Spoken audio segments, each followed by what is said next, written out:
चलिए दोस्तों, आज हम करेंगे टीयर 1 के लाइव मॉक का सोल्यूशन सीजीएल के। आशा कि आपकी पढ़ाई अच्छी चल रही होगी और अच्छे से मेहनत कर रहे हो। चलिए फिर स्टार्ट करते हैं बिना देरी किए हुए।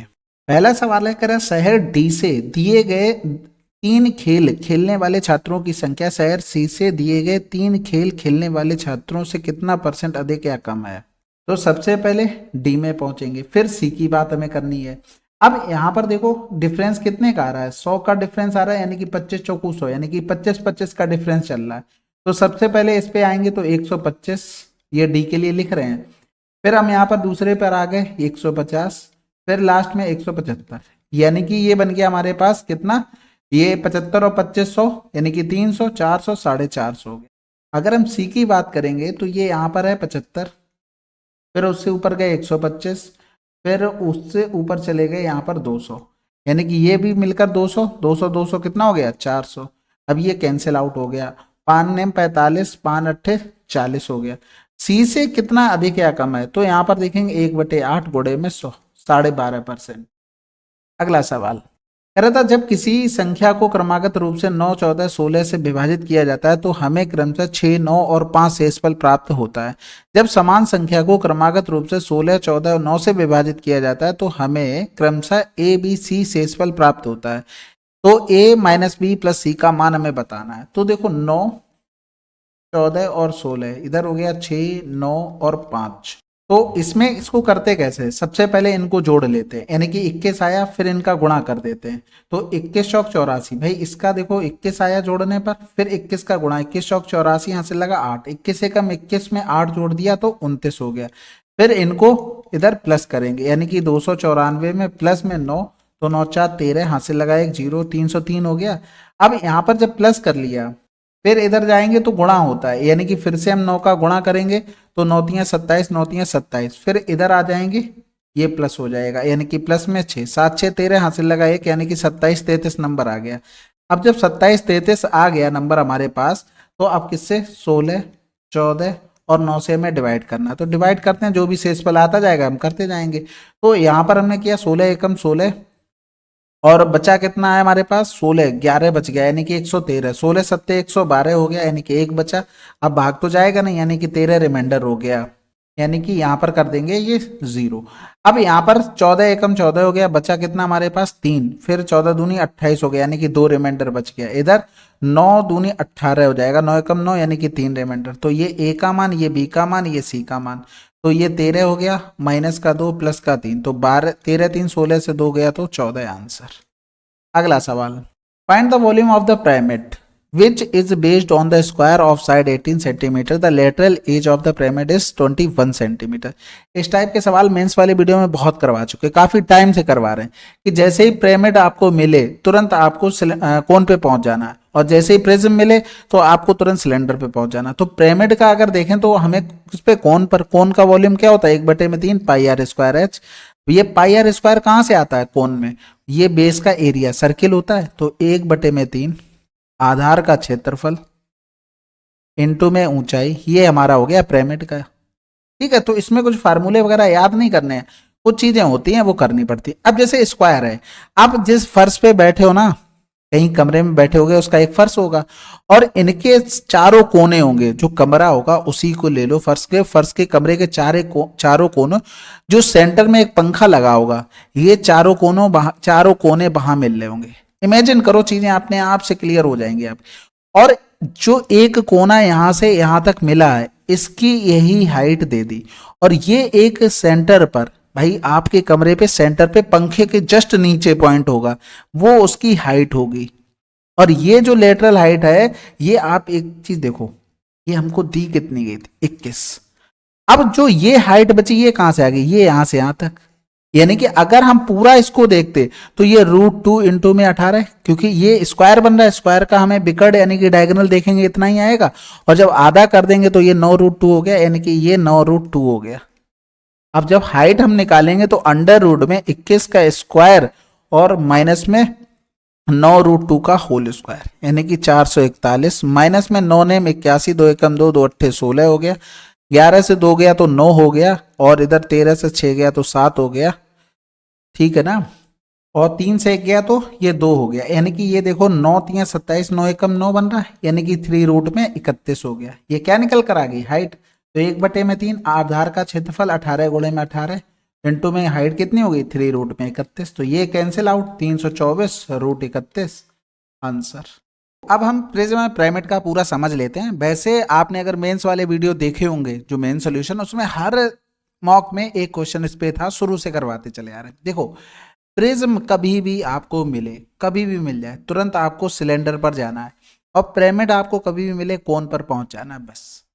कैसे? अब यहां पर देखो ये क्या लिखा हुआ है, ये वॉल्यूम लिखा हुआ है, ये लिखा हुआ सरफेस एरिया है, ये लिखा हुआ टोटल सरफेस एरिया।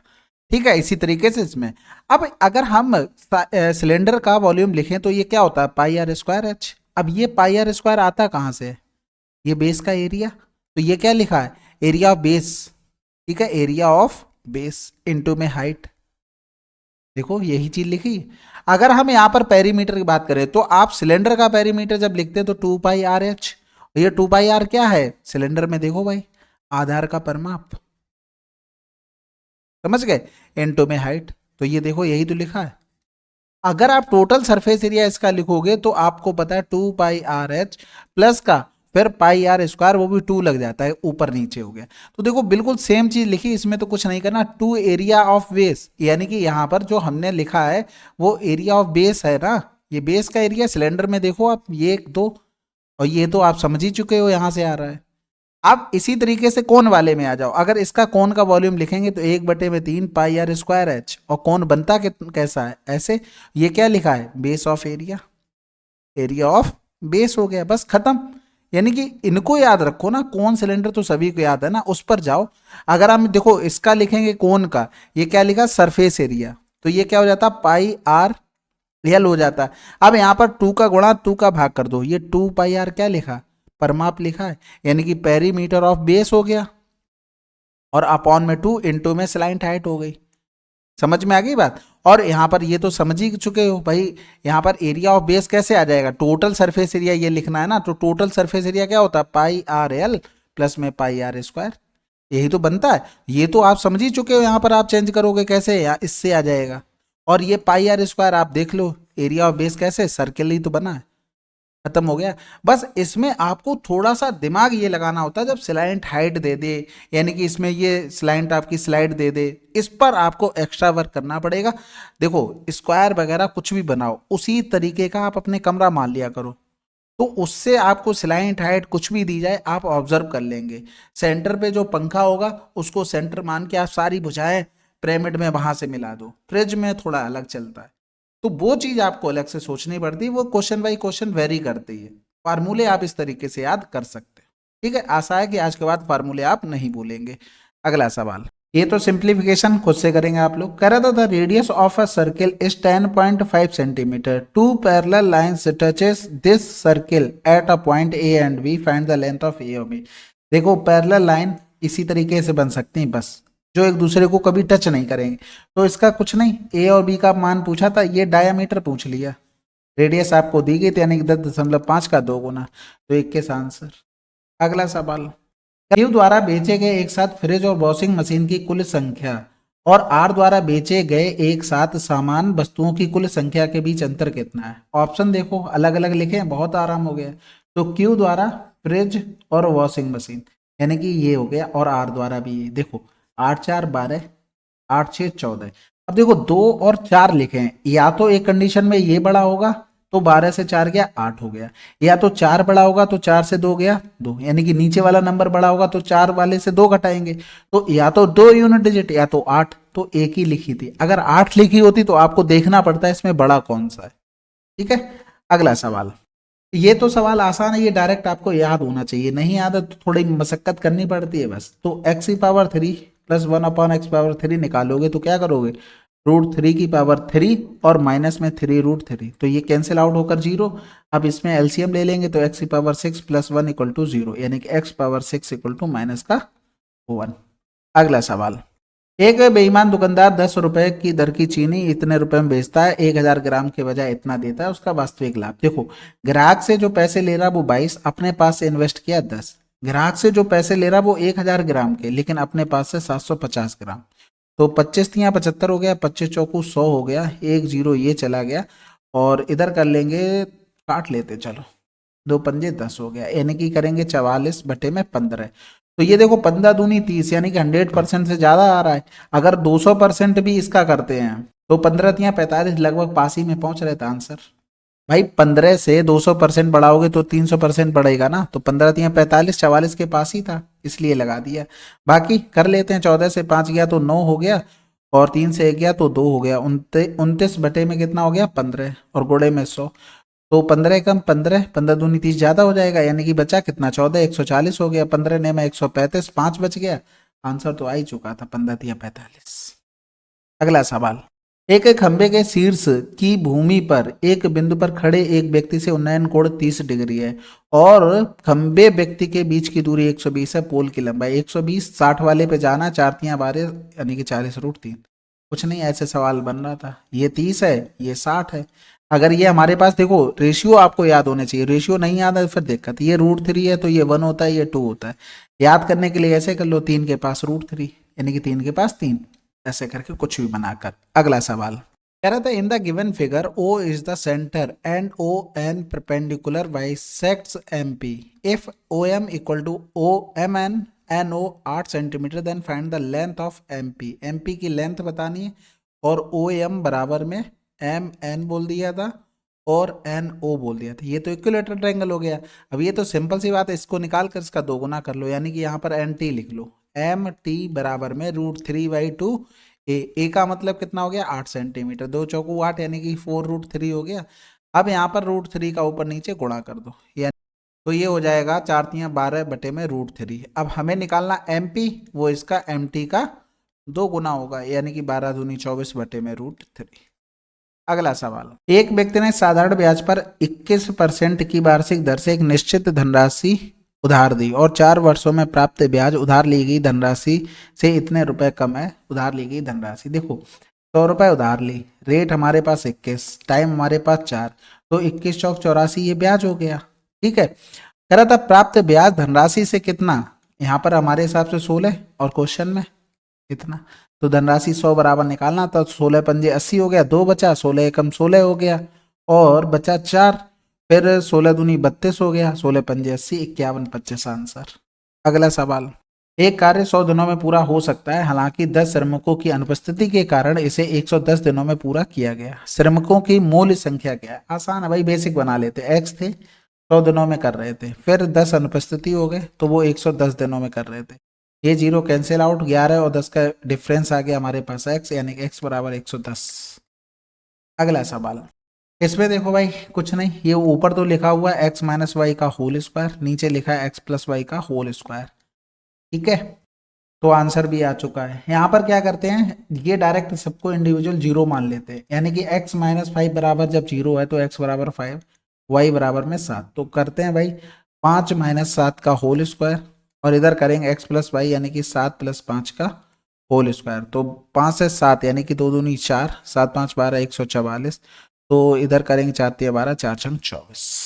अगला सवाल, अच्छा ये तो समझ गए ना ये डायरेक्ट कैसे लगाया, देखो यहाँ पर कुछ भी होता हम ऐसे भी तो लिख सकते थे x minus y x plus y का होल स्क्वायर, यानी कि कुछ भी कटने के बाद यहाँ पर बनता तो होल स्क्वायर ही, तो इसलिए मैंने वो डायरेक्ट लगा दिया था। कह रहा है, यदि रविवार को 399 रुपए में बेची गई टी शर्ट की संख्या शनिवार को 399 रुपए में बेची गई टी शर्ट की संख्या से 25% अधिक है, तो रविवार को 399 रुपए में टी शर्ट बेचने से प्राप्त राजस्व क्या होगा। देखो 3 का मल्टीपल आना चाहिए, 8 5 13 5 18, ये भी हो रहा है ये भी हो जाएगा, फिर तो चलो 8 8 16 5 21, ये तो नहीं हो रहा, 5 5 10 18 ये भी हो रहा है, फिर 9 9 18 और 5 5 10 28, ये नहीं हो रहा, 2 ही ऑप्शन आ रहे थे, कोई नहीं करते क्योंकि 399 में 3 का मल्टीपल है, इस वजह से मैंने उस चीज को देखा। यहाँ पर देखो रविवार में बेची गई और इससे 25% अधिक है, 25% मतलब 1/4, यानी कि यहाँ पर अगर 4 है तो यहाँ पर कितनी होंगी 5 बेची गई होंगी।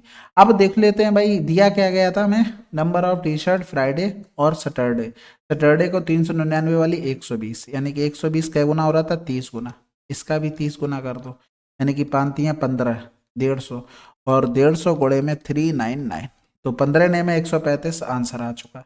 क्योंकि यूनिट डिजिट तो अब दो ही में देखना, या तो 8 वाला या तो 5 वाला। तो 15 ने में 135, 15 ने में 135 और 10 145 और 3 148 और 15 3 45, 45 और 4 49 और 10 59, यानी कि 59850। अगला चलो फिर इसमें देखो भाई क्या कर रहा था, टी का मान 2x बराबर भाई, तो इधर ऐसा कर लो 2x बराबर में 8 दूनी 16 2t माइनस का 6। अब तो दोनों बराबर कर सकते हैं, 16 2t माइनस का 6 इक्वल 5t बाई में 2 प्लस में 22। तो 16 दूनी 32 हो गया, या फिर कुछ काट लें, कटेगा तो कुछ नहीं, चलो तो 16 दूनी 32 और 32 दूनी 64 टी हो गया, 16 छक्का 96 गोड़े में 2 इक्वल टू में 5t प्लस का 44 हो गया। तो इधर आ जाएगा 14 से 5 गया तो 9, यानी कि 59t इक्वल 44 प्लस में 6 दूनी 12 12 छंग 72 12 कम 12 7 19, यानी कि 4 2 6 9 4 13, यहाँ से लगा एक 236 59t। तो 4 बार कट जाएगा। अगला सवाल, two triangles M N O and X Y Z are such that angle M equal to 42, N equal to 51 और ओ 87, एक्स 87 बाई 51, जेड 42, कौन सा सही होगा? बिल्कुल आसान है, देखो कौन सा मैच करा, देखो ओ और एक्स सेम जगह लिखे होंगे, ओ और एक्स अलग अलग लिखे हैं, ओ और एक्स अलग अलग लिखे हैं, ओ और एक्स सेम लिखे हैं, ओ और एक्स अलग अलग लिखे हैं, आंसर भाई सेम होंगे। जैसे यहाँ पर एम अगर 42 है तो जहाँ एम होगा वहीं जेड लिखा होगा, देखो एम जेड यहाँ तो सही था, एम जेड यहाँ गलत हो गया था, फिर देखो एम जेड सेम जगह लिखे, तो तभी सिमिलर बनेंगे। हम लोग तो नॉर्मली किसी को दिखाना तो है नहीं तो कुछ भी लिख देते हैं सिमिलरिटी बनाकर, लेकिन एग्जैक्टली तरीका होता है उसका लिखने का, तो वो सेम जगह पे होंगे, सेम प्लेस पर होंगे। एक रेलगाड़ी इतने मीटर लंबे पुल के एक छोर पर सिग्नल पार करने में इतने सेकंड का समय, यदि रेलगाड़ी उस पुल को पार करने में 63 सेकंड का समय लेती है तो रेलगाड़ी की लंबाई हमें बतानी है। आसान है, देखो पहले सिग्नल को पार करेगी तो ट्रेन खुद की लंबाई करेगी, फिर वो 63 सेकंड में पुल को पार कर रही है, यानी कि खुद की लंबाई और पुल की लंबाई डिफरेंस करेंगे, 6 से 3 गया 3, ये कैंसिल आउट, 17 जीरो में 5। अब हमें 32 बराबर निकालना है, क्योंकि ट्रेन की लंबाई चाहिए, बटे में 31 गोड़े में 32, ये डायरेक्ट 32 बराबर निकालेंगे तो क्या आ जाएगा, एल का मान निकल कर आ जाएगा। तो ये एक चीज तो समझ में आ रही है, 31 32 में ज्यादा फर्क नहीं है, तो 1760 लगा दो, कितना ज्यादा चला जाएगा। ठीक है, बाकी अगर हम यहाँ पर देखते हैं तो इसमें अगर मल्टीपल देख लें तो 5 5 3 15 हो गया, बचा कितना हमारे पास, तो 5 चौकू 20, 5 एकम 5 बटे में 31 हो गया। अब देखो ये 3 बार, एक बार जाएगा 11 बार, यानी कि 55, तो गुणा ही कर लेते हैं, 5 गुणे में 11 गुणे में 32, तो 5 दूनी 10 5 3 15 1 16 गुणे में 11 हो गया, यानी कि 0 और 6 6 1 7 17 60। अगला सवाल, 2011 में एक क्वेश्चन की कीमत 840 रुपए थी, 2012 में 800 रुपए, 2013 में समान क्वेश्चन की कीमत 2011 और 12 में क्वेश्चन की कीमत के योगफल से 30% कम है, 2013 में क्वेश्चन की कीमत क्या कीजिए। आसान है भाई, इन दोनों का सम कर लो, तो 0 4 8 8 16, 30% कम है यानी कि 70 कर लो, तो 7 चौक 28 हो गया, और 16 सत्ते 112 और 2 114। अगला सवाल, find the area of rhombus with diagonal इतने दिस। हमने ऑप्शन बहुत पहले देख लिए जिससे हमें आसानी रहे। एरिया तो ये होता है जब रोम्बस का हमें डायगोनल दिए हो, 84 इंटू में 77, आप देखोगे 2 चौको 8 2 दूनी 4 7 दूनी 14। अगला सवाल, x minus 2 and x plus 1 is the factor of this, the value of m and n। देखो सिंपल है, x बराबर 2 रखो एक बार, एक x बराबर -1, तब आपकी वैल्यू निकलेंगी, या फिर ऑप्शन से भी आप वैल्यू पुट कर लो जो 0 सेटिस्फाइड कर दे, लेकिन आप डायरेक्ट कर लो। ये तो हो गया 8 या 24, प्लस में 2 दूनी 4 4 चौकू 16, प्लस में हो गया 2m, माइनस में हो गया n इक्वल टू में 0, यानी कि 2m माइनस का n बराबर में माइनस का हो गया 40। इधर x बराबर -1 रखेंगे तो माइनस का 3 प्लस में 4 और माइनस में m माइनस में n इक्वल टू 0, यानी कि m प्लस का n बराबर में 1 हो गया। ठीक है, हमें चाहिए क्या, m और n का मान, और देखो सभी दिए गए तो हमें कुल मिलाकर सभी पर काम करना पड़ेगा। तो सबसे पहले तो इक्वेशन फर्स्ट और सेकंड, यानी कि इन दोनों को जोड़ेंगे तो ये कैंसिल आउट हो जाएगा, और 3m बराबर में 40 से 1 चला जाएगा, माइनस का 39, यानी कि m बराबर में माइनस का 13 आ जाएगा। तो किसी में भी पुट कर दो, माइनस का 13 प्लस का n इक्वल टू में 1, यानी कि n बराबर में 14।